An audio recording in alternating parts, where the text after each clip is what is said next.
নির্বাচনী সন্ত্রাসী কর্মকাণ্ড কিংবা বিশৃঙ্খলার সাথে যুক্ত থাকলে তাদের বিরুদ্ধে কঠোর অবস্থানে থাকার কথা জানিয়েছেন নৌবাহিনী প্রধান অ্যাডমিরাল এম নাজমুল হাসান। আসন্ন ত্রয়োদশ জাতীয় সংসদ নির্বাচন উপলক্ষে বুধবার সকালে কুতুবদিয়া কন্টেনসেন্ট পরিদর্শন শেষে এই কথা বলেন নৌপ্রধান। ত্রয়োদশ জাতীয় সংসদ নির্বাচন ও গণভোট 2026 অবাধ, সুষ্ঠু, নিরপেক্ষ ও শান্তিপূর্ণভাবে আয়োজনের লক্ষ্যে বাংলাদেশ নৌবাহিনী ইন এইড টু সিভিল পাওয়ার এর আওতায় উপকূলীয় জেলাগুলোতে দায়িত্ব পালন করছে। উপকূলীয় এলাকার নির্বাচনের পরিবেশ ঠিক রাখতে সর্বোচ্চ সতর্ক অবস্থায় রয়েছে বাংলাদেশ নৌবাহিনী। জল, স্থল উভয় পথে চলছে নানা অভিযান। আগামী নির্বাচনে 19 জেলায় 5,000 নৌবাহিনীর সদস্য মোতায়েন থাকবে। এছাড়া উপকূলীয় এলাকার নিরাপত্তা, মানব পাচার প্রতিরোধ, অবৈধ অস্ত্র উদ্ধার, সমুদ্র পথে অপরাধ দমনের লক্ষ্যে কাজ করার পাশাপাশি অবৈধ অনুপ্রবেশ ঠেকাতে কাজ করছে নৌবাহিনী। মধ্যে 20টি একক এবং 23টি যৌথ অভিযান সফলভাবে পরিচালনার মাধ্যমে আমরা অত্র এলাকায় শান্তি শৃঙ্খলা রক্ষায় গুরুত্বপূর্ণ ভূমিকা রেখেছি এবং সর্বদা সচেষ্টভাবে প্রস্তুত রয়েছি।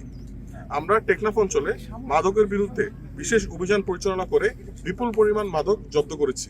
নৌবাহিনীর নিজস্ব গোয়েন্দা তথ্যের ভিত্তিতে অবৈধ অস্ত্র উদ্ধার অভিযানে পরিচালনার মাধ্যমে 29টি দেশীয় তৈরি আগ্নেয়াস্ত্র, 6টি বিদেশি পিস্তল, 10টি এইচই গ্রেনেড এবং 180 রাউন্ড গোলা জব্দ করা সম্ভব হয়েছে। অপরাধ দমনের পাশাপাশি ইন এইড টু সিভিল পাওয়ারের আওতায় উপকূলীয় এলাকায় নিরাপদ, শান্তিপূর্ণ ও সুষ্ঠু নির্বাচনের পরিবেশ নিশ্চিতে কাজ করছে নৌবাহিনী। স্থল ও সমুদ্র পথ ব্যবহার করে কেউ যাতে নির্বাচনের পরিবেশ অস্থিতিশীল করতে না পারে সে বিষয়ে সর্বোচ্চ সতর্ক তারা। জল, স্থল উভয় পথে চলছে নানা অভিযান। নিরাপদ, শান্তিপূর্ণ ও সুষ্ঠু নির্বাচনী পরিবেশ নিশ্চিত করাই বাংলাদেশ নৌবাহিনী কন্টিনজেন্টের প্রধান লক্ষ্য। সাধারণ জনগণ যেন সম্পূর্ণ নিরাপত্তার সাথে নির্বিঘ্নে তাদের সাংবিধানিক ভোটাধিকার প্রয়োগ করতে পারে সে উদ্দেশ্যে আমরা সর্বোচ্চ সতর্কতা ও পেশাদারিত্ব এবং দায়িত্বশীলতার সাথে বাংলাদেশ নৌবাহিনীর প্রত্যেকটি সদস্য তাদের কর্তব্য পালনে দৃঢ় প্রতিজ্ঞ। ল অ্যান্ড অর্ডারগুলোকে আমাদের রক্ষা করার জন্য বেশ ভালোভাবেই আমরা এখানে মোতায়েন করেছি এবং রেগুলার আমরা আমাদের যে এনফোর্সিং পার্টনার্স যারা আছে তাদেরকে আমরা সাহায্য করে থাকি। ইভেন এই নির্বাচনের জন্য আমাদের বেশ কিছু নাবিক এবং অফিসার্স মোতায়েন হয়েছে এবং তারা আমাদেরকে এরকম নির্বাচনকালীন সময়তেও এই একই কাজ করে যাবে, যেন সুষ্ঠু এবং অবাধ একটি নির্বাচন আমরা দিতে পারি দেশের মানুষকে। 16টি সংসদীয় আসনে 25টি উপজেলায় দায়িত্ব পালন করছে বাংলাদেশ নৌবাহিনীর সদস্যরা। এই উপকূলীয় এলাকার নির্বাচনের পরিবেশ ঠিক রাখতে বিভিন্ন নৌ কন্টিনজেন্টের সার্বিক কার্যক্রম, নিরাপত্তা ব্যবস্থা ও প্রস্তুতি সরেজমিন পরিদর্শন করেন নৌবাহিনী প্রধান অ্যাডমিরাল এম নাজমুল হাসান। আমরা অতীতে যে কোনো নির্বাচনে আমাদের মোট জনবল নিয়োজিত করা হয়েছিল 27 থেকে 2800 মতো।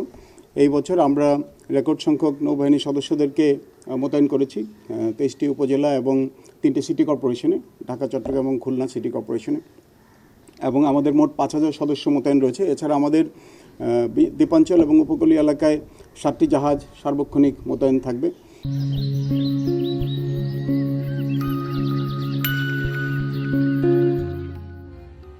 ভোট কেন্দ্রের সার্বিক পরিস্থিতি নিবিড়ভাবে পর্যবেক্ষণ, আইন শৃঙ্খলা রক্ষা এবং ভোটারদের নিরাপত্তা নিশ্চিত করতে সকলকে সর্বোচ্চ সতর্কতা অবলম্বন করার নির্দেশ দেন নৌবাহিনী প্রধান। দায়িত্বপ্রাপ্ত এলাকাসমূহে অবৈধ অস্ত্র ও গোলাবারুদ উদ্ধারে বিশেষ অভিযানের পাশাপাশি নৌবাহিনী নিয়মিত টহল ও ফুট পেট্রোলিং পরিচালনা করছে। উদ্ভূত যে কোনো পরিস্থিতি মোকাবিলায় নৌবাহিনীর জাহাজ, হেলিকপ্টার, কুইক রেসপন্স ফোর্স প্রস্তুত রাখা হয়েছে।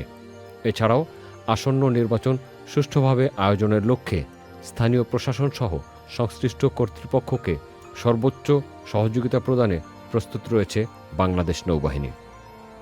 তারিকুল ইসলাম মাসুম, চ্যানেল আই।